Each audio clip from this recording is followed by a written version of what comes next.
Kembali lagi bersama podcast Rumah Komunitas. Rumah Komunitas Merdeka. Merdeka diri di rumah komunitas.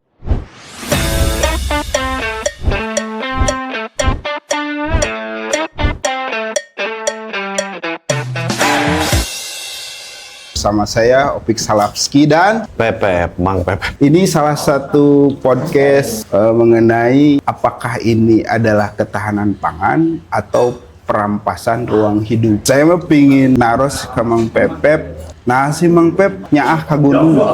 Nyaah ka gunung jeung ka hutan lah kaleuweung.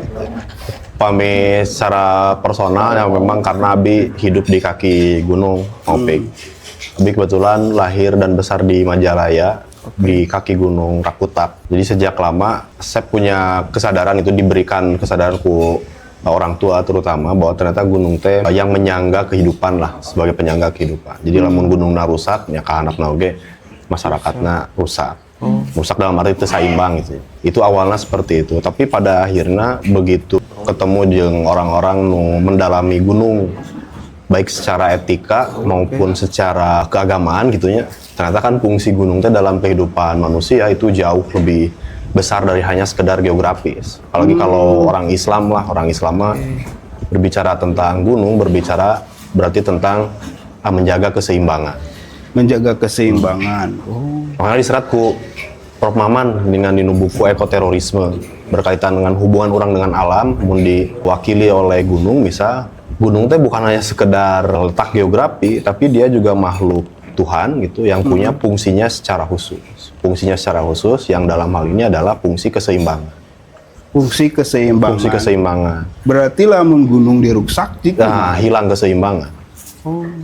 Lain orang nafsirkeun sorangan eta mah bahkan apalagi kalau kita kaitkan dengan Quran kan, bahkan kehidupan manusia sejak awal kehidupan sampai akhir kehidupan itu ditandain oleh gunung. Awal kehidupan manusia di Al-Ahzab ayat 72, konsep tentang kekhalifahan ditandai dengan gunung. Kemudian ketika manusia berada di muka bumi, gunung disebutkan banyak banget. Yang paling terkenal An-Naba ayat 7, Al-Jibala Utada, gunung sebagai pasak teh. Nah, pasak dalam konteks bumi itu berarti dia yang menyeimbangkan, yang memperkuat rawasi, itu yang memperkuat agar manusia bisa hidup secara seimbang di dalam kehidupan sehari-harinya gitu, dengan jalan apa, dengan adanya keberadaan gunung. Akhir kehidupan manusia ditandai dengan gunung. Al-Qari'ah, gunung diratakan, gunung jadi debu, gunung dibenturkan dan lain sebagainya kan lagi-lagi oleh gunung. Nah ternyata di kebudayaan Sunda hubungan manusia dengan gunung teh wah spesial pisan. Spesial dalam arti ternyata orang Sunda tuh punya kesadaran yang sangat tinggi sekali tentang bagaimana cara ngamu mulai gunung. Jadi, gunung bukan hanya dilihat sebagai suatu yang indah gitu, tapi gunung dilihat sebagai entitas hidup yang juga harus dihormati itu. Boga hakna lah gunung. Nah, mampe nah sih ku zaman ayeuna gitu gunung beti ruksak gitu. Nah, sih diruksak gitu. Leungitna putus lah, atau bisa dibilang ya putus etika orang terhadap alam secara keseluruhan, lebih khusus deui terhadap gunung. Itu terjadi sejak kapan? Sejak orang merasa diri sebagai makhluk yang berpikir itunya sarakola gitu, hanya melihat gunung dan lain sebagainya itu hanya sebagai sebuah objek saja. Padahal dalam konteks kebudayaan Sunda, di dalam konteks teologi Islam, ya gunung punya haknya tersendiri gitu. Nah, kehilangan etika kita terhadap alam ini dengan sendirinya orangnya menghilangkan bagaimana laku yang baik manusia terhadap gunung. Sebagai contohnya gunung, hutan, sungai enak kan edan beak di babat habis. Karena manusia zaman ayeuna melihat alam itu hanya sekedar fungsi saja. Lebih parahna deui fungsi ekonomi. Wah, aya gunung, aya leuweungan. Lamun tatangkalana dibabat dia bisa jadi duit misal. Tatangkalana hutannya dihilangkan bisa di kebonan dan lain sebagainya. Hanya sekedar itu. Padahal kalau dalam konteks etika, gunung dan hutan dan sungai oke punya hakna. Mana gunung yang boleh dimanfaatkan, bahkan mana gunung yang tidak boleh sama sekali oleh kita, hanya sekedar untuk dimasuki. Berarti ada gunung yang boleh dimanfaatkan? Ada gunung untuk dimanfaatkan. Untuk seperti apa itu contohnya? Sebagai contoh, pemanfaatan kalau di masyarakat Sunda misal, masuk ke gunung hanya untuk sekadar mengambil yang diproduksi di dalam gunung tersebut, yang sifatnya itu sustainable. Contoh, orang-orang masyarakat tradisi masih datang ke gunung untuk mengambil madu, misal. Kan madu mau dicokot kayak aya deui. Atau misal anu nyadap lahang. Nah, nyadap lahang si aren, gula aren, kawung gitu, dia akan tetap ada, lamun hutannya tetap terjaga. Lamun si gula aren itu masih dimanfaatkan hanya sekedar untuk ngambil air, nah kan si arennya tetap aya. Nah, jelema zaman ayeuna melihat pohon aren itu sebagai wah ieu lamun dituar oke bisa jadi duit misal. Dituar hari itu juga leungit. Mungkin bisa dimanfaatkan tapi untuk hanya sekedar haritaeun gitu. Tapi lamun dicokot arena hungkul dalam arti caina hungkul jadi lahang ya. Kan itu terus sustain. Kayak masih karena si pohon arena masih hirupnya. Nah, etika orang jeung alam teh lamun di masyarakat Sunda dan dia bisa dikonfirmasi, bahkan Rasul juga memberikan contoh tentang konsep tentang hima. Jadi orang memasuki sebuah kawasan pun itu bisa jadi dilarang. Alasannya mau ping itu menarik, bukan hanya sekedar alasan bisi orang ngaruksak lain.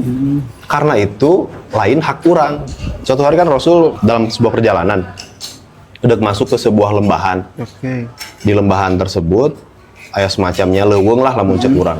Cek Rasul teh ulah kadinya. Kalau Rasul kan hanya sekedar untuk memasuki kawasan saja. Bahkan untuk hanya sekedar memasuki kawasan. Itu lain hakna urang untuk masuk ka ditu. Karena hima. Jadi hubungan urang dengan hima di dalam hadis disebutna hima. Jadi hubungan orang dengan alam dibatasi kapan orang bisa memanfaatkan, bahkan kapan orang sama sekali tidak boleh dimanfaatkan. Tidak boleh memanfaatkan alam. Di masyarakat Sunda, dasar etika eta dibagi menjadi 3. Hubungan orang jeung alam teh dibatasi oleh tata wilayah, tata wayah, waktu, dan yang terakhir adalah tata lampah, perilaku. Jadi orang ke gunung itu dibatasi dalam konteks etikanya. Apakah gunung yang ke orang akan datangi ini menang untuk bahkan hanya untuk sekedar dimasuki, itu berkaitan dengan wilayah. Kedua, kalaupun orang boleh masuk ke gunung tersebut, misal iraha diperbolehkan. Lamun wilayahnya menang didatangan, waktuna boleh didatangan. Nu katilu pertanyaan terakhir, orang asup kadinya eudeuh naon? Namun eudeuh nyieun dosa kan anggar teu meunang. Nah, ia membuktikan hubungan orang jeung alam teh bukan dibatasi oleh masalah rusak jeung rusak. Sarua lah jeung logika kieu. Sering orang membuat analogi ini. Seperti orang masuk misal ke ruangan rumah komunitas. Lamun orang hanya sekedar menggunakan argumen dan orang tidak akan merusak, seolah-olah semua itu selesai. Tapi orang buktikan memasuki rumah komunitas misal gedung ieu, orang tidak bisa hanya sekedar bahwa orang tidak akan merusak. Misal di ruangan RKY teh lantai 1, 2, 3. Lantai 3 teh hanya khusus untuk misal memboga rumahnya. Cek urang teu ngopik. Penting ieu urang eudeuh ka RK eudeuh ka lantai 3, eudeuh naon urang eudeuh camping di lantai 3. Eudeuh camping kemudian urang eudeuh nyieun api unggun misal. Cek ngopik teh teu meunang Mang Pep. Jadi menang teu lamun urang kemudian beralasan atau menjawab nah teu meunang mau pik, urang janji ka mau pik, urang mau ngaruksak lantai 3. Padahal misal di lantai 3 teh tempat hanya khusus untuk nu boga imah misal. Jadi menang teu? Kan henteu. Alasannya bukan masalah rusak dan teu rusak. Iya, lantai 3 bukan diperuntukkan untuk tamu. Nah, itu yang disebut dengan dasar etika lingkungan yang dibatasi oleh ruang. Berarti aya etikana nya aya gitu. Gunung teh. Asup gunung aya mana gunung yang boleh dimasuki, mana yang tidak. Sebagai contoh nepikeun kaina di Baduy gunung namanya Gunung Kendeng. Gunung Kendeng tidak sembarang orang bisa ke situ. Bahkan untuk masyarakat Baduy dalam sendiri. Yang diperbolehkan hanya puun jeung jaro. Itu pun di waktu-waktu tertentu dengan motivasi atau naon ngaranna latar belakang kadinya teh deuk naon. Nah, balik deui misal ka ruangan tadi. Pertanyaannya enak apa opik? Berarti lamun berkaitan dengan etika orang dengan ruang, kira-kira lamun orang bertamu ke gedung rumah komunitas, orang hanya boleh sampai ke ruangan mana? Ruangan 2 kan. Ruangan 2 iya nya. Bisa. Anggap ya ruang tamu. Iya. Oke, berarti secara etika orang hanya boleh masuk ke ruangan gedung rumah komunitas itu di lantai 2, tempat podcast. Itu yang disebut dengan dasar etika lingkungan yang dibatasi oleh ruang.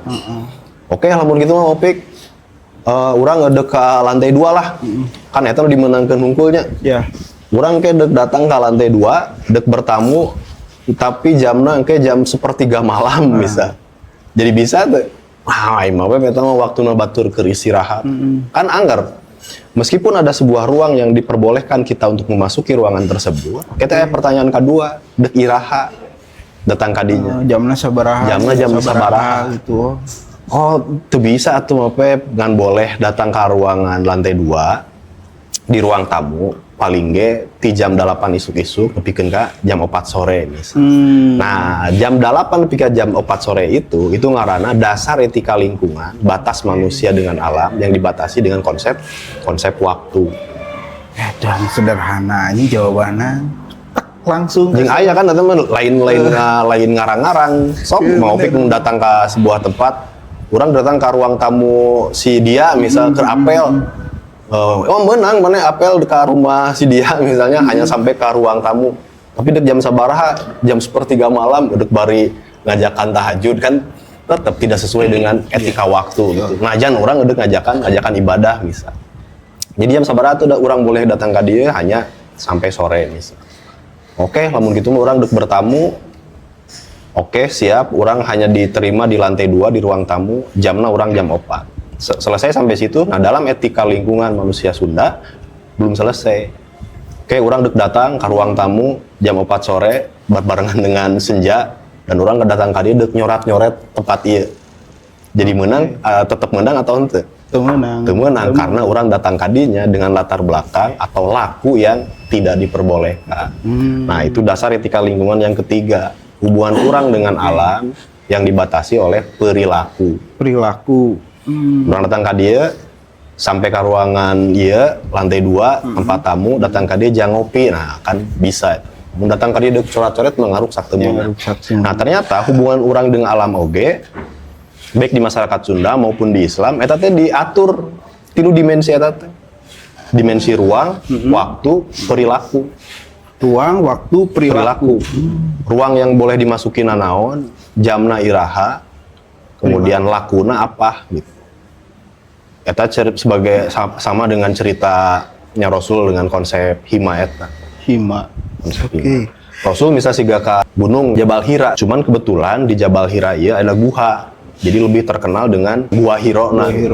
Padahal itu nama gunung. Ke gunung itu hanya diperbolehkan di masyarakat pada waktu itu kalau latar belakangnya untuk tahanut. Tahanutnya zaman aya nama menyendiri. Tafakur lah gitu. Zaman aya tafakur. Rasul baheula sarua. Merasa diri galau dengan keadaan masyarakat di masa itu. Kemudian dia ingin mencari jawaban atas kegelisahan pada waktu itu. Maka melakukan apa yang disebut dengan tahan. Datang ke gunung Jabal Hira dan di tempat itulah diberikan jawaban kan dengan diturunkannya wahyu pertama yang berbunyi Iqra. Itu pencerahan. Nah, menariknya setelah peristiwa itu Jabal Hira berubah nama dan menjadi Jabal Nur. Tempat atau gunung di mana pencerahan itu terjadi. Jadi naik gunung teh filosofinya mencari, menemukan. Nah, yang dicontohkan oleh Rasul, nah ini yang paling penting yaitu kembali ke peradaban, mengamalkan apa yang ditemukan. Sarua dasar etika. Yang peristiwa orang datang ke gunung mencari ilmu itu hampir bisa ditemukan di semua peradaban. Di orang kan yang paling terkenal Bujangga Manik teh tahun 1400 datang ke gunung-gunung untuk mencari pencerahan eta. Cuman bedana lamun orang Sunda baheula lamun geus panggih jeung jawaban eta ngahiang. Lamun contoh carita Bujangga Manik. Dia kan di Bogor, naik gunung semua yang ada di Pulau Jawa sampai ke Bali, merasa tidak menemukan apa-apa sampai merasa menemukan di Gunung Patuha. Menemukan apa yang selama ini dicari. Geus menemukan naon deui ngahiang. Tah bedana Rasul mah nyaah ka umat balik ke peradaban menyampaikan apa yang ditemukan. Anjir, mantap. Saya masih terngiang bahasa pamali cekot baheula lamanya. Nah, ekspresinya. Kayak contoh-contohnya lah melalui pamali. Kayak ini jang ulah ka gunung eta atau ka leuweung eta pamali.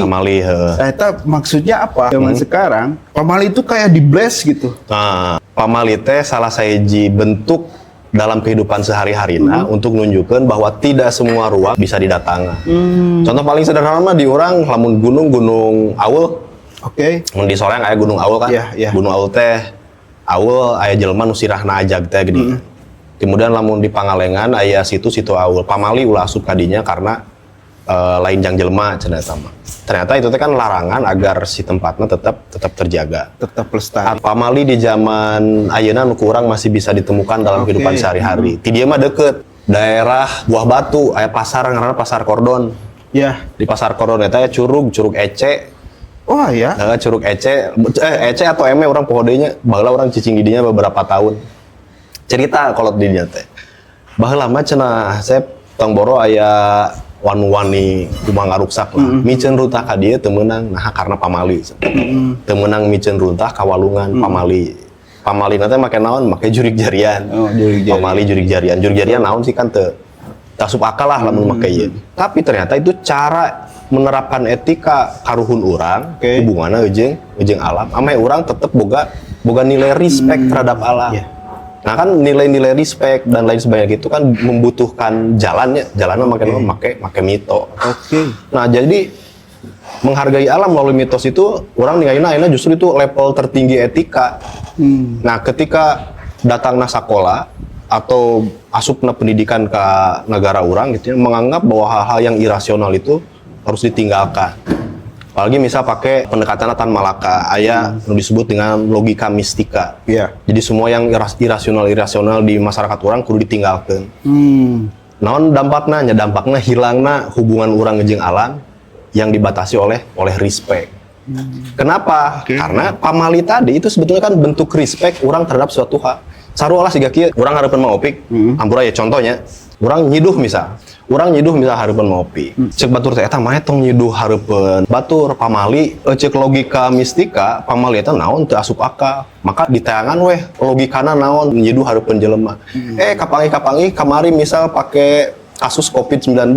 Karena setiap orang nyiduh teh droplet misal. Iya. Ternyata lamun urang nyiduh sembarangan hareupeun batur itu bisa nyebarkeun virus bisa. Itu logikana. Makanya ayeuna make kabeh mitos-mitosnya dirasionalkan. Tapi etika itu tidak ada hubungannya dengan rasionalitas semacam itu. Etika mah bener-bener jalurnya jalur respect. Karena ketika misal urang teh teu meunang nyiduh hareupeun maopik karena bisi nyebarkeun virus. Lamun urang geus disuntik jadi masih berlaku atau henteu? Kan jadi henteu berlaku. Ada urang geus disuntik antivirus misal nanti baheula teh AstraZeneca. Apakah orang jadi menang hareupeun opik cuah gitu kan tetap teu meunang. Nah itu tetap aya di batasan etika. Nah hubungan manusia Sunda jeung alamnya sarua kitu. Teu meunang asup ka hiji tempat pamali aya aul teh jelema sirahna ajag. Lamun make logika teh asup akal eta piraku aya jelema sirahna ajag. Mun pake pendekatan Tan Malaka logika mistika nu kitu teh kudu ditaringalkeun. Iya. Karena teh asup akal. Yang belakangan aya nu ngarasionalisasi mitos-mitos. Oh tidak, mitos itu harus dijaga karena punya nilai rasional, punya nilai asup akalna gitu. Kenapa? Bisa contoh tadi aul. Karena ternyata aul tuh selalu ada di mata air yang ada di gunung, sehingga ame gunung tetap terjaga cair. Nah dalam konteks etika lain masalah rasionalitas eta hubungan dengan kerusakan alam lain. Itu benar-benar berbicara tentang bahwa hubungan orang dengan alam teh aya batasan. Respect eta tadi. Respect. Pertanyaannya adalah, ari pemerintah respect gak terhadap gunung? Respect. Eta mah mudah ngajawab eta mah. Naon buktina pemerintah tidak respect terhadap alam? Ya kalau orang ayeuna pake teman-teman nonton film Pesta Babi. Kerusakan yang tidak bisa dibayangkan bahkan oleh manusia zaman modern. Mun Mang Opik masih ingat baheula cagar alam Kamojang itu diubah 4.200 hektar. 4.200 hektar teh ameh kabayang ya, itu legana sarua jeung Kota Cimahi. 4.200 hektar. Diubah ku pemerintah demi untuk satu tujuan. Agar apa? Agar Danau Ciharus yang ada di kawasan cagar alam Kamojang itu bisa dieksploitasi oleh panas bumi. Nah, sebagai informasi secara formal di dalam hukum masyarakat Indonesia ayeuna satu-satunya kawasan yang tidak boleh rusak itu kan cagar alam kan. Iya. Nah, sementara di sisi lain panas bumi itu boleh dilakukan di semua kawasan kecuali cagar alam. Nah, pertanyaannya ayeuna ayat panas bumi ya si kerajaan api hayang eksploitasi cagar alam. Itu bisa kan karena statusnya cagar alam. Naon dilakukan ku pemerintah? Mengubah status kawasan dari cagar alam menjadi TWA. Naon TWA teh? TWA Taman Wisata Alam. Ameh naon, ameh si panas bumi jadi legal asup ka dieu. Oh, eta strategi pemerintah teh Strategi kadinya. jadi nggak sesuai etika. Analogina siga orang tadi asup ke ruangan iya, bakating ku urang maksa hayang nenda di lantai 3. Ya. Padahal ruang tamu mah iya, ku urang diubah ngaranna itu lantai 3 teh jadi ruang tamu. Wah, urang ningali si Mang Arif di mana ya? Wah, Mang Arif keureuh. Diubah kurang ngaranna lantai 3 jadi ruang tamu. Ngubah esensi lantai 3 teh kan tetep we lantai 3 mah teh jang nu boga imah misal. Tapi ameh urang bisa asup ka jero ka luhur, urang diubah jadi ruang tamu. Nah, itu yang dilakukan pemerintah di kawasan Cagar Alam Kamojang.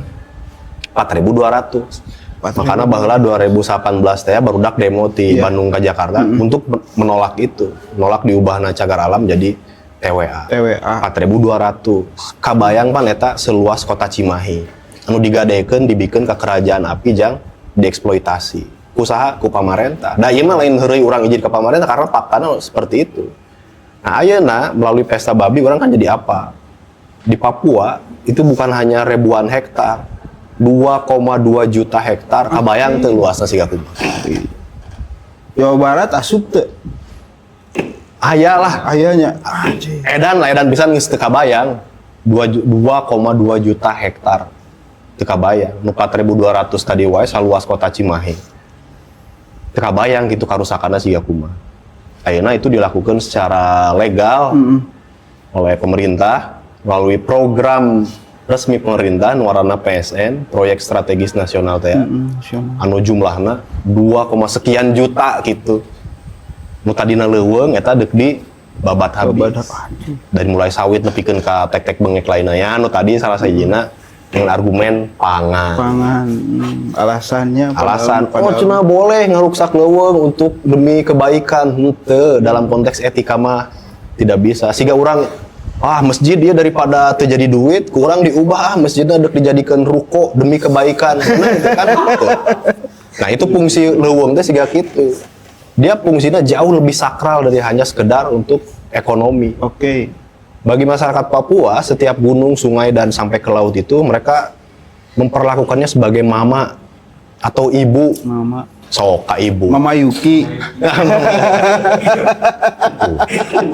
Contohnya Mama Yuki. Mama Yuki. Kan Mama Yuki teh orang yang dihormati, dihargai oleh lingkungannya bisa.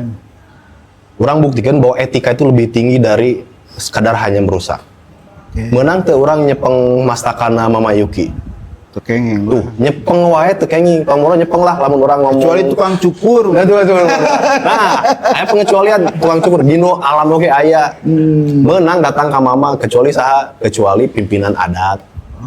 Ka Mama Yuki tong boro urang nampiling. Ngomongkeun agenya nih. Teu wani. Urang menghardik menang teh. Menghardik ngomongkeun, "Mama Yuki, kamu tit misal." Kan teu sopan gitu. Nah, apa yang dilakukan oleh masyarakat Papua terhadap gunung-gunung itu sarua seperti itu. Karena diperlakukan sebagai mama, sebagai ibu gitu. Tong boro manehna nuar tangkal atau ngaratakeun tanah, ngaleungitkeun hutan. Berperilaku, berprasangka buruk saja terhadap mama itu tidak boleh kan. Ya urang kaindung lah. Cenah kaindung makan komo di Islam ngomong, gitu wae kan teu meunang. Kira-kira analogina naon nu dilakukeun ku PSN ayeuna dengan melakukan deforestasi sebesar itu di Papua terhadap mama. Analogina siga kumaha geus lain nampar deui kan. Mungkin bahasana ge kurang sopan. Itu lebih daripada memperkosa. Yang dilakukan hari ini tuh. Dalam konteks lagi-lagi apa? Dalam konteks etika. Hubungan orang dengan alam. Leuweung dirusak. Gunung diratakeun. Bahkan disuntik. Tah dampakna kan ayeuna kayak kemarin kasus di Cianjur tuh. Apa sih nu gunung disuntik teh? Aku panas bumi ya. Nah, eta dampakna ka hareup kumaha tah? Nah, ieu urang make argumen nu kadua. Argumen nu kadua teh nu ngaranna dampak lingkungan. Kan argumen nu pertama mah nu paling penting mah etikanya, menang jeung teu meunang. Eta geus jelas gunung teh teu meunang disuntik teh, karena non pamali lah gitu. Urang sarua jeung nya teu sopan lah ka gunung. Tapi anggap wae geus terjadi itu. Baru orang pakai argumen kedua yang disebut dengan dampak lingkungan. Dengan disuntikna gunung melalui untuk kepentingan panas bumi, orang seloba contoh nu paling dekatnya di kawasan cagar alam Kamojang. Aya penulis Belanda karena teh Charles William Wormser 1910. Dia orang Jerman pindah ke Belanda, kemudian jadi hakim di Bandung. Manehna nulis buku Bergenwilde ngomongkeun baheula cenah di Kamojang teh aya danau warna Danau Pangkalan. Danau Pangkalan. Ayeuna mun urang ka Kamojang teangan danau eta aya teu geus eueuh. Sejak kapan eueuhna? Sejak ada pemanfaatan panas bumi. Oke. Kemudian di Kamojang teh loba mata air, lobaan lah puluhan gitu. Ayeuna ka mana leungit. Kenapa? Karena nya disuntik. Panas bumi itu baru bisa dia beroperasi lamun urang geus bisa nyuntik sampai ke titik panas bumi. Kemudian syarat kedua, dia harus mengambil air yang banyak. Karena geus disuntik itu kan si panas bumi teh kudu diinjeksi make cai, disebrot. Nah, jadi kan tenaga ngagerakeun turbin. Sehingga loba cai anu leungit. Aya berargumen lah orang-orang ISDM bahwa panas bumi itu tidak menggunakan air sungai yang di permukaan gitu. Ya faktana setelah disuntikan di Kamojang banyak mata air yang hilang. Saraatnya gitu. Menyedihkan sekarang di Jawa Barat wae anu OTW edek di eksploitasi ku panas bumi nya Gede Pangrango. Kemudian Sumedang teh Tampomas, kemudian Garut, Gunung Guntur. Nah, Garut mah Gunung Guntur rada hese dek dieksploitasi ku panas bumi karena statusnya cagar alam. Makanya ayeuna pamarentah hayang ngubah deui Gunung Guntur jadi TWA atau dicabutlah status cagar alam. Ame panas bumi bisa eksplorasi di dia. Jadi kitunya melanggar polana respect teh nya. Langsung diturunkan statusnya. Bagaimana sih konsistensi Mang Pep dan teman-teman yang konsert di Sadar Kawasan gitu mengkanter melawan misalkan yang telah dilakukan oleh pemerintah itu sendiri seperti apa sih? Pemerintah, swasta, terutama eta lahnya ada masyarakat oge melakukan kerusakan tapi kan itu receh lah seetik dan bagaimanapun masyarakat yang melakukan kerusakan, orang ningalina itu korban daripada kebijakan-kebijakan yang memang tidak konsisten itu. Kemudian pertanyaannya ayeuna bagaimana cara melawan kerusakan yang terus terjadi zaman ayeuna. Nah, orang balik deui kanu tadi Mopik. Kan Mopik tadi nanya, apa yang menyebabkan alam Indonesia ayeuna rusak? Jawaban nama sederhana eta, karena geus hilangna respect manusia terhadap alam. Sehingga orang teh kudu mengembalikan pengetahuan kesadaran itunya. Kesadaran bahwa alam itu bukan hanya sekedar objek yang bisa dimanfaatkan bebas gitu. Alam itu bukan hanya sekedar ruang yang bisa hanya dinilai sebagai perputaran ekonomi saja. Mengatu carana mengembalikan kesadaran itu ya orang dengan teman-teman Sadar Kawasan salah sahijina nya memproduksi pengetahuan. Lain pengetahuan baru, tapi pengetahuan lama masyarakat orang anu geus leungit. Nah, salah sahijina konsep etika tadi melalui buku, salah sahijina nya buku Sadar Kawasan, kemudian Maupik dan kawan-kawan oge melalui lagu-lagu untuk mengembalikan dimensi respect manusia terhadap alam. Karena cek orang lamun urang ningalina zaman ayeuna moal katanagaan mun urang ngalawan kerusakan anu ayeuna terjadi, ngalawan monster yang begitu besar. Harapan orang hanya bisa terjadi kesadaran masif atau kesadaran kolektif dari masyarakat Indonesia kaharep bahwa memperlakukan alam itu salamaya orang salah gitu. Bener mah orang kudu melihat alam sebagai subjek nu sarua jeung urang. Alam oge boga hak gitu. Nah, kapan itu bisa terjadinya? Mungkin 150 tahun yang akan datang, itu pun lamun orang ayeuna punya gerakan yang masif memproduksi pengetahuan semacam itu gitu. Berarti di ayeuna saya proses edukasinya terus-terusan. Karena kerusakan yang terjadi di Indonesia itu terjadi jadi peradaban ngaruksak. Maksudnya di zaman Indonesia merdeka 80 tahun yang lalu, kerusakan geus terjadi tan. Geus terjadi. Jadi selama 80 tahun Indonesia merdeka, kerusakan itu tetap terjadi. Sehingga untuk ngalawan kerusakan yang sudah terjadi 80 tahun, ya minimal orangnya butuh 80 tahun keharap untuk ngalawanana. Itu pun namun orang dimulai ayeuna. Nah, karena kerusakan geus lila, geus masif, jadi semacam batur nganormalisasi we, gunung diratakeun, leuweung dibabat, itu geus dianggap sebagai suatu hal yang normal. Kenapa? Karena geus asup ka dimensi peradaban nu geus rusak gitu. Nah, untuk mengembalikan peradaban yang rusak kembali ke peradaban yang merawat, itu kudu melalui pengetahuan. Produksi-produksi pengetahuan, nyeun buku, pendidikan, karya-karya berkaitan dengan pengetahuan tentang etika lingkungan dan lain sebagainya. Dilakukan terus-menerus, nya minimal selama 80 tahun ke hari. Bisa jadi ikhtiar Maupik jeung rumah komunitas ayeuna itu 15 tahun lagi dilupakan. Tapi lamun ikhtiarna dalam bentuk memproduksi pengetahuan, bisa jadi pengetahuan yang kita produksi hari ini itu baru bisa efektif ke 100 tahun yang akan datang. 100 tahun. Sarua segia baheula di Eropa zaman Aufklärung, jam abad pencerahan.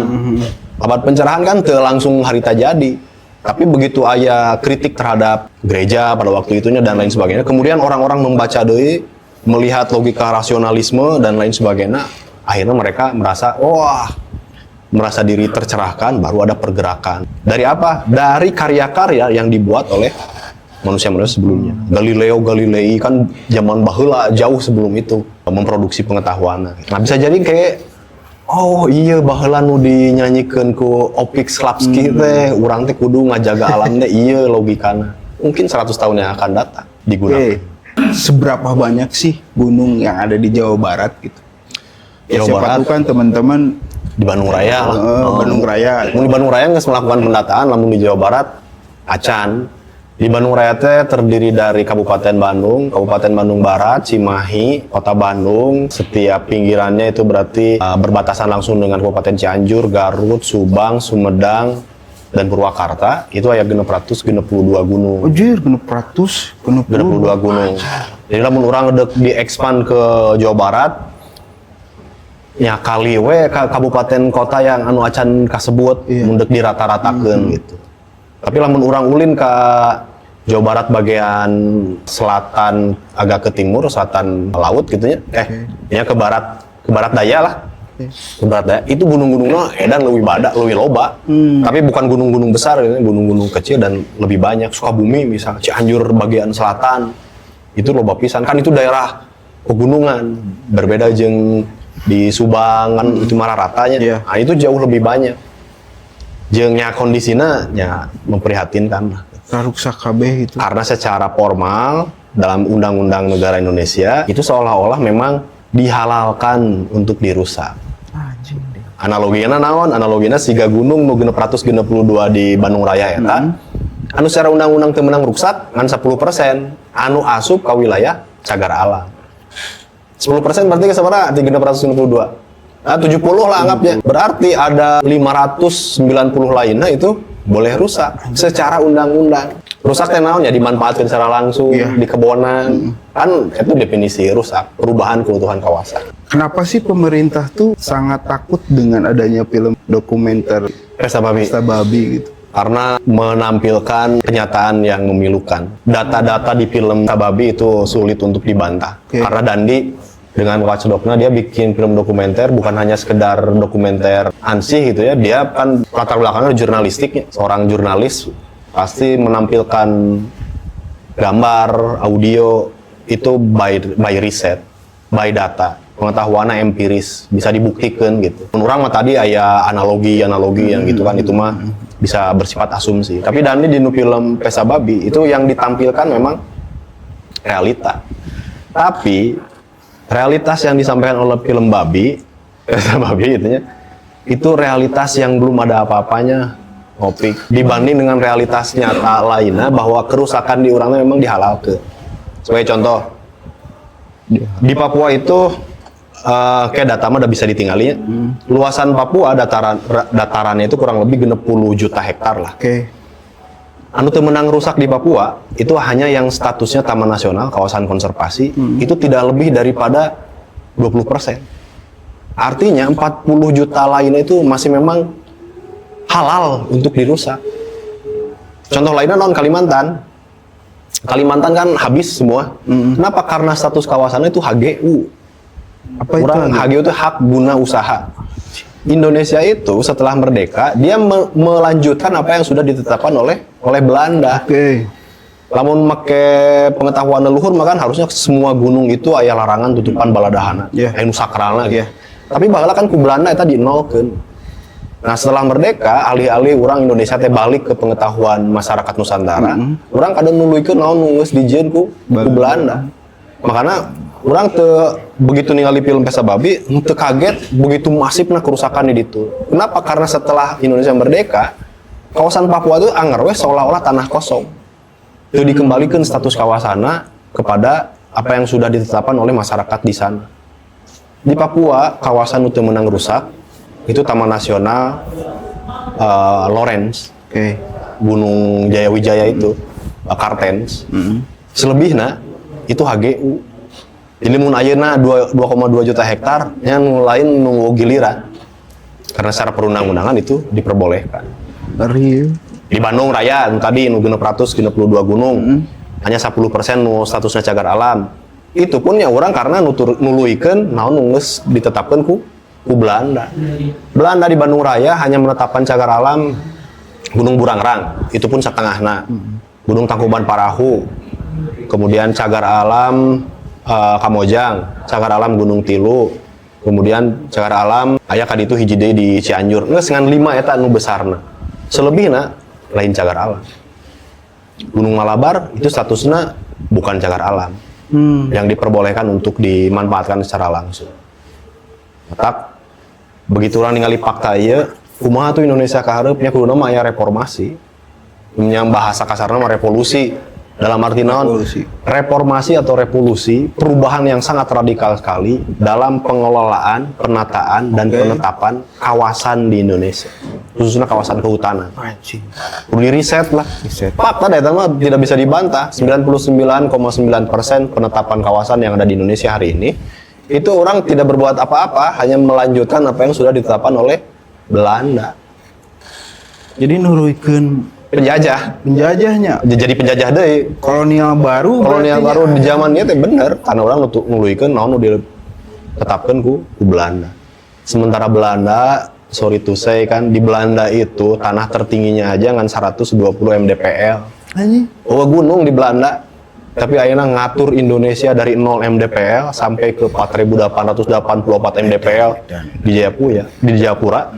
Itu pakai aturan yang dibuat oleh sebuah peradaban atau negara anu teu boga gunung-gunung acan. Belandanya teu pede orang Indonesia ngelola kawasan sorangan. Sekarang itu zaman-zamannya anak muda naik gunung gitu. Sanaon sih Mang Pep anu ku Mang Pep sering dibicarakan ke anak muda yang suka naik gunung gitu. Areureun naik gunung Areureun naik gunung ke sebuah gunung yang memang lain taekeun gitu. Alasannya apa itu? Ya melanggar etika lingkungan lah.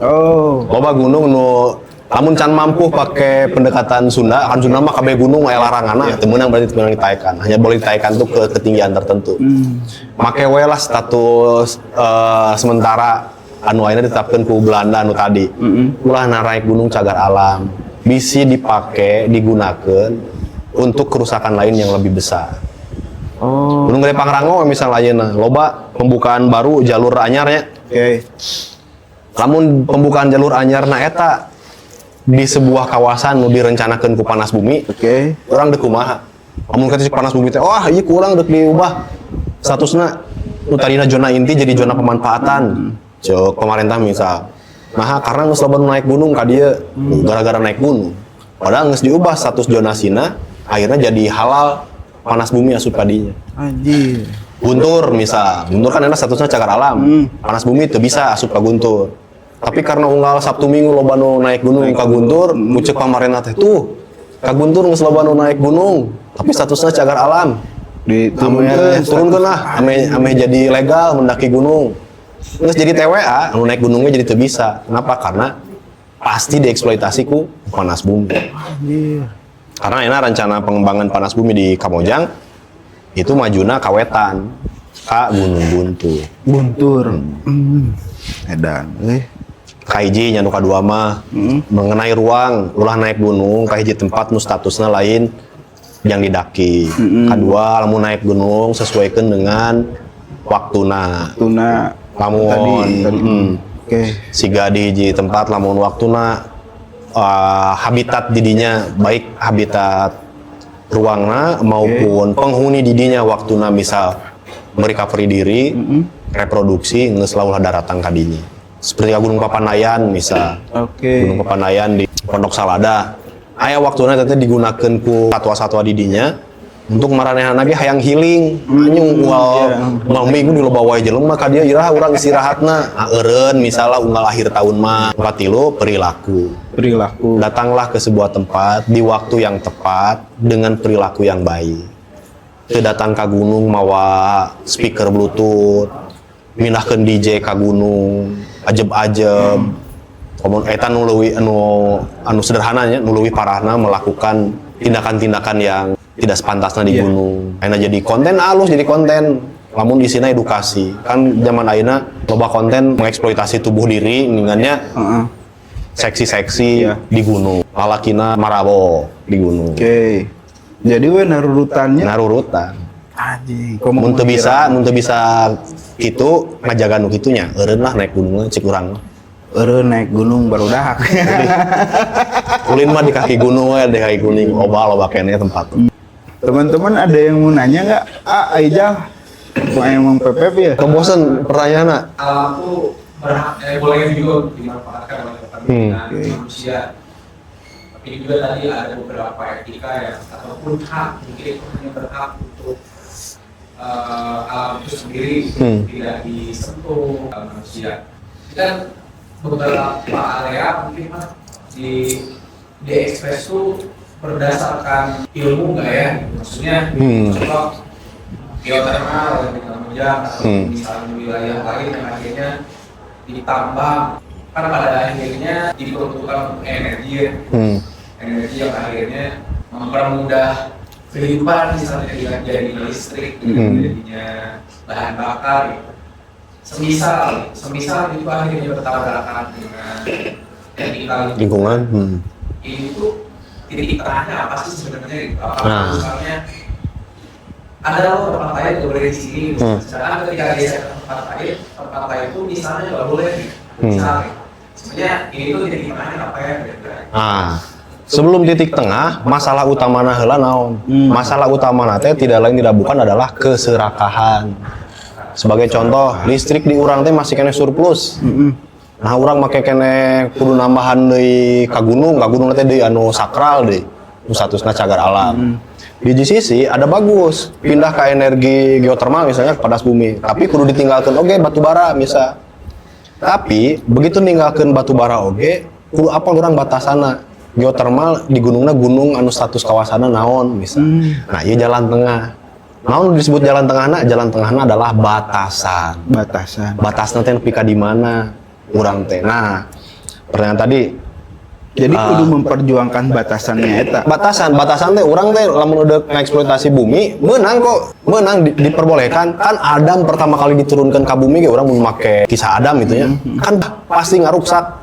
Ngaruksak dalam arti urang mengubah alam nu aya di bumi ieu. Bisa jadi alam pertama kali diturunkan ke bumi teh nincak, jukut bisa. Jukutnya jadi paeh kan ngaruksak. Tapi letik ngomong ke detik gede tapi ngaruksak. Nah, ku Gusti dinu teologi manusia teh dibere hak untuk memanfaatkan itu, tapi ada batasannya. Nah, urang kadang zaman ayeuna nya manusia modern tidak menghiraukan batasan itu. Nah, jalan tengahna naon? Jalan tengahna tadi batasan. Kemudian di mana? Di kawasan-kawasan yang bukan kawasan umpamanya make pendekatan formal mah di luar kawasan konservasi atuh. Sebagai contoh, nah urang teu protes misal di Pangalengan aya panas bumi magma ya. Tapi itu diprotes ke barudak karena dilakukan di kawasan di kawasan baladahan, di perkebunan teh baladahan eta mah jang naon memang tempatna di dinya. Tempatna baladahan. Lamun make pendekatan masyarakat Sunda ya leuweung larangan tutupan baladahan. Nah, baladahan ieu anu aya anu diberekeun hak jang jelema untuk melakukan eksploitasi, diperbolehkan ngaruksak lah eta. Nah, masalahna siga geotermal tadi apakah menggunakan ilmu? Sebetulnya memakai, tapi ilmunya hanya sekedar ilmu di bidang ISDM we, di bidang geotermal. Dia mengesampingkan keilmuan nu sifatna etika tadi. Menangna di mana, teu meunangna di mana. Sehingga manehna teu apal batasan menang dan teu meunang teh di mana. Eueuh pengetahuan akan hal itu. Jadi mau dibalikin ke pertanyaan tadi, ayat sih win-win solutionnya ada di mana di batasan yang memang eksploitasi itu diperbolehkan. Oke. Jika orang nyieun sawah, menang tuh nyieun sawah di puncak gunung kan teu meunang. Menang. Meskipun aya sawah anu teu kudu make cai konsep huma, tapi lamun di puncak gunung teu menang teu meunang. Di mana sawah dimenangkeun lamun di masyarakat Sunda itu di tempat-tempat anu datar, anu jauh, tempat-tempat aya istilahnya lamun di masyarakat Sunda mah palemahan. Anu tempat-tempat sakral anu teu meunang di kukumaha, meunang eta di sawahan di luarna. Jadi ngaruksak dalam arti mengubah keadaan alam menjadi dimanfaatkan oleh manusia, menang, tapi di tempat baladahan. Nah, pengetahuan tentang larangan tutupan baladahan tadi di kawasan konservasi itu pemerintah Indonesia tidak menggunakan pendekatan etika semacam tadi dalam mengelola lingkungan. Kurang pikir hukum adat, tapi bahasa leuwih umumna hukum pengetahuan masyarakat tradisional. Lamun adat mah ke orang bakal pagedruk deui aja karena masyarakat adat oge loba anu legitimasina dijieun ku Belanda. Lamun pengetahuan masyarakat tradisional mah eudeuh urang wae nu orang kota ya, tapi orang masih mengamalkan atau mengaplikasikan pengetahuan leluhur, orang bisa disebut sebagai masyarakat tradisional. Tradisional. Eta nu Itu harus hati-hati juga berarti nya. Iya, di undang-undang di konstitusi pasal 33 ayat 3 itu sebetulnya harus dijelaskan semua dikuasai oleh negara untuk kemakmuran atau kesejahteraan masyarakat. Dari situ ayat turunan konsep sistem penyangga kehidupan menerangkan bahwa alam wae di Indonesia itu menang dimanfaatkan kecuali yang menjadi sistem penyangga kehidupan. Seperti orang hidup di atas meja ini, boleh semua yang ada di sini dimanfaatkan. Kopinya boleh diminum, airnya boleh diminum, ududna boleh disenget. Lamun didayaupieun boleh didahar. Tapi nu teu meunang teh tah ngokosan ieu ye. Nuar eta. Karena naon lamun itu dituar, apa yang akan terjadi dengan meja ieu? Teu saimbang, hancur.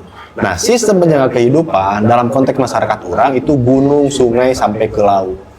Gunung, hutan, dan sungai sampai ke laut. Gunung, hutan, sungai, laut. Dalam masyarakat formal di undang-undang urangnya menurut disebut sistem penjaga kehidupan teh hutan lindung dan kawasan konservasi. Oke. Dan penetapan kawasan konservasi seperti yang dijelaskan tadi, urang anu nuluykeun geus ditetapkeun ku Belanda. Eta masalah nama. Jadi rumit kan? Rumit jeung kompleks gitu. Jadi lamun urang hayang ngubah ieu teu bisa hanya sekedar gerakan sadar kawasan barudak Jawa Barat. Kudu mengubah tatanan waya di Indonesia ieu. Sampai dinya jadi sing garde milik jadi presiden, menteri gitu. Bisa ngubah eta. Jadi sumber utama masalah eta tadi. Anjir, gerinya berarti KBG di Belanda nya. Sistem ieu teh gitu. Tapi nah bet 10% gitu. Cagar alam teh gitu. Husnuzon ka Belanda, Belanda baheula can cukup waktu jang netepkeun loba gitu. Amun suudona karena Belanda boga kepentingan. Jadi ku Belanda hanya ditetapkan kawasan-kawasan cagar alam, nu manehna aya kepentingan we di dinya. Kepentingan mah manehna diantep we. Diantepnya. Bukti bahwa masyarakat Sunda oge dalam tanda petik ngaruksak. Ngaruksak teh urang definisikeun we mengubah hutan menjadi perkebunan. Kan ngaruksak eta. Ubah kan. Tapi aya batasanna. Nah eta nu keren teh. Orang Sunda boga batasanna. Di masyarakat-masyarakat tradisional di Baduy di Kasepuhan gitu. Mun pola talun jeung pola huma, lamun urang nyieun huma ya misal anggap we 1 hektar lah. Leuweung keseluruhan teh 100 hektar misalnya. 1 hektar di jieun huma, begitu manehna kan huma mah kudu berpindah mah. Begitu si huma ieu kudu pindah, berarti muka deui 1 hektar. Anu 1 hektar lainna itu ditinggalkeun. Dijieun talun, dileuweungkeun deui. Terus eta teh maju. Makanya disebut ge sirkuler gitu nya. Maju nanti biasanya lamun orang make hasil penelitian di Rongga di batas Bandung Barat jeung Cianjur itu bisa 15 tahun perputaran eta. 15 tahun. Jadi orang lamun aya hiji leuweung gede gitu dibuka jang rumah di dieu. Kan maju terus lah gitu. Sirkuler kan. Engke 15 tahun nanti bakal pindah ka dieu. Pindah deui ka titik 0. Titik 0 geus 15 tahun jadi naon? Jadi leuweung deui. Terus maju kitu jadi leuweung. Dibuka jadi leuweung. Setiap 15 tahun nu tadina huma karena ditinggalkeun terus dileuweungkeun deui, kan geus jadi tarangkal badag tah. Tangkal badagna eta dipake dipakai jang naon lamun budak geus gede dijieun imah deui. Imah kajian leuweung tetep luasana sakitu. Jadi dari 100 hektar tetep we ngan 1 hektar nu rusakna nu dimanfaatkeun. Konsep reklamasi atau rehabilitasi itu udah dilakukan itu sama masyarakat. Sama masyarakat bener ngaran konsepnya rehabilitasi karena lamun restorasi itu di dalam masyarakat Sunda mah ngaranna diberakeun teh suksesi jadi kudu ku alam eta mah jadi lamun di leuweung larangan anu bener-bener sakral mun aya kerusakan di dinya bisa pernah terjadi letusan wah jadi letusan euy leuweungna jadi leungit teu meunang ku jelema lamun di leuweung larang geus we eta biarkan alam yang merecovery diri ngaranna restorasi berarti mending keneh baheula nya masyarakat komunal primitif gitunya kayak tadi nu ku urang disebut primitif teh ternyata jauh lebih bijaksana. Lebih etis gitu. Nah, tapi Mopik dengan carita urang seperti ieu, urang teh lain ngajak jelema zaman ayeuna untuk kembali ke siga orang Baduy gitu. Jadi siga masyarakat adat itu lain. Masyarakat adat boga pola yang bisa kita pergunakan. Ku zaman urang ayeuna geus melek teknologi, kumaha carana kearifan dalam menjaga alam atau berhubungan dengan alam kita gunakan hari ini. Oke. Kan di Baduy mah kabeh hidupnya bergantung kepada alam. Dengan cara semua bergantung pada alam tapi mereka bisa menjaga keseimbangan. Urang mah orang kota kan henteu kabeh bergantung pada alam kan. Aya nu siga urang jualan online, artinya berarti orang teu langsung kudu ngaruksak leuweung kan. Artinya orang potensinya bisa jauh lebih kecil untuk merusak keseimbangan alam sebenarnya. Asal tumbuh kearifan tadi. Kesadaran. Karena dia buru mempengaya. Indikator yang menjadi acuan kenapa yang suka bela suka jadi itu sebenarnya apa aja ya? Ada salah satu spesies hewan kalau salah namanya itu wild beast kayak banteng gitu. Wild beast ya. Ternyata kan itu mereka imigrasi itu tiap tahun katanya dari satu wilayah ke wilayah lain. Yang jarak tempuh setiap imigrasinya itu bisa sampai 10.000 kilometer gitu. Kalau itu kayak dari Jakarta hanya pada utara 10 kilometer itu. Nah, di tengah perjalanan mereka terjebak di sebuah gunungan sampai ratusan wild beast itu tuh mati di sana. Karena ternyata kok bisa ya mereka terjebak di situ. Seberapa besar sebenarnya dampak dari kesadaran kawasan itu dalam konteks global nyambung kanu kepentingannya tama. Ciharus pela. Ciharus itu lain penelitian orangnya ada orang lain orang ekologi, lain orang biologi lah. Ciharus itu ternyata di masa-masa tertentu dijadikan tempat transitna burung-burung anu ti Eropa udah ke Australia. Kan termasuk si elang Jawa tuh ternyata cenanya cek penelitian-penelitian di KEE itu aya nu ka Bali. Bulak-balik gitu. Tapi tentu di dalam berapa tahun gitu. Sarua lagi jeung analogi tadi wild beast tadi. Nah, di satu titik Danau Ciharus saya anggap. Ternyata Danau Ciharus itu dijadikan persinggahan. Nah, singgahna burung-burung anu lintas benua gitu, itu lain sapoe dua poe sehingga orang transit di dia ka Jogja, adalah di SPBU si cai lain. Tapi justru di dinya oge manehna recovery. Bisa dibayangkan tuh, ketika manehna kudu transit di Danau Ciharusna misal geus eueuh karena geus jadi geotermal. Kumaha paraeh asup akal pae. Baheula aya kejadian burung-burung tertentu ka tempat-tempat warga ka sawah-sawah anu eta teh can pernah aya saacan. Ternyata karena ada satu tempat nu baheulana eta danau ayeuna geus kering. Sehingga kasus wild beast tadi bisa jadi kudu nama geus tepi ka dinya teh manehna beristirahat heula misal di sungai, ayeuna sungaina geus jadi bendungan, geus teu bisa diakses bahkan kan ku si wild beast. Apa yang terjadi? Kelelahan dan mati. Jadi, nah, lamun dibalikeun deui kanu etika, eta teh lain hak urang, sarua jeung analogi hima di dalam yang dicontohkan oleh Rasul ya. Eta lain hak urang. Bisi eta teh dijadikan tempat transit jang makhluk lain anu membutuhkan sangat penting di dinya untuk kelangsungan hidupnya. Contoh lain lamun di Afrika mah kan relatif lain overpopulasi lah. Ya, populasinya loba gitu. Sehingga aya non tradisi berburu dan lain sebagainya. Tapi di urang berburu mencak itu jauh lebih jahat dibanding orang oge manfaatkan leuweungna jadi kebon. Di urang aya ngaran kawasan konservasi karena taman buru. Enak pertanyaan etis we ya. Pertanyaan nu sifatna dimensi etis. Iya.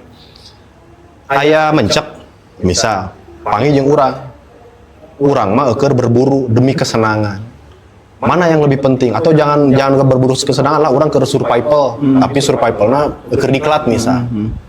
Mana yang lebih berhak? Urang jelema keur diajar survival ngadahal mencek tadi, atau mencek itu harus tetap dibiarkan karena itu kadaharana mau Mending diantepkeun. yang kan mending diantepkeun karena keberadaan mencek di situ itu jadi yang menjamin kehidupan lain bisa tetap berjalannya ya mau. Tapi lamun ku urang ditembak hanya sekedar atau dijirat misalnya hanya sekedar wah untuk latihan diklat ya.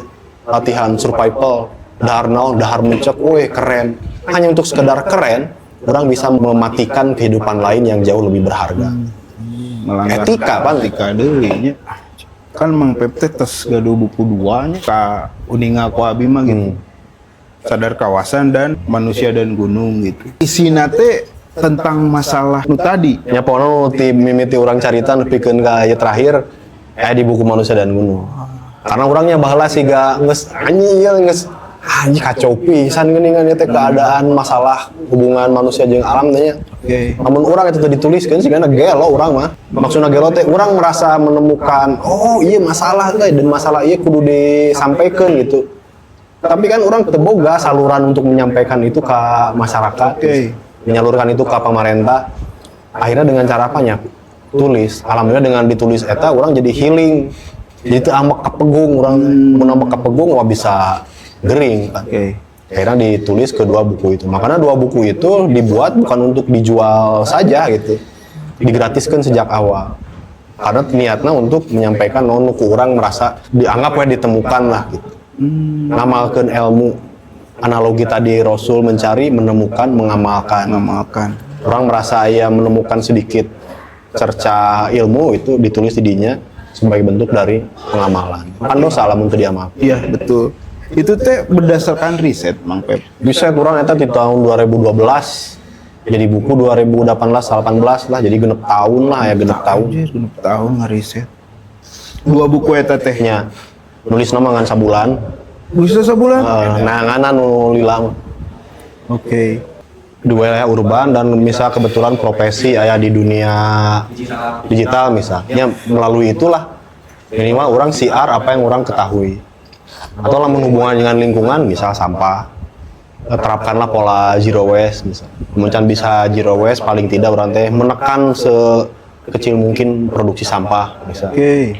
Lamun di digital kan pakai listrik oke kan misalnya gunakan listrik hanya seperlunya misalnya. Meskipun gunakan listrik kurang desapurna oke dan di hulu mah itu kerusakan tetap terjadi tapi orang mengamalkan etika yang saurangan we minimal bikin runtah pada tempatnya konteks masyarakat ban orang punya kesempatan untuk jauh lebih besar potensinya menyebarkan informasi misal berarti di situ orang bawa kewajiban lamun orang lain orang digital misalnya ngan bisana kieu hungkul offline ngobrol kali itu adanya orang itu yang orang lakukan orang mah karena tidak punya kemampuan dalam dunia digital ya akhirnya ngobrol offline we nyampaikan Termasuk musik oge nya berenya. iya sering berkarya lah Opik melalui karya sampaikan khawatiran kegelisahan eta melalui karya-karya orang.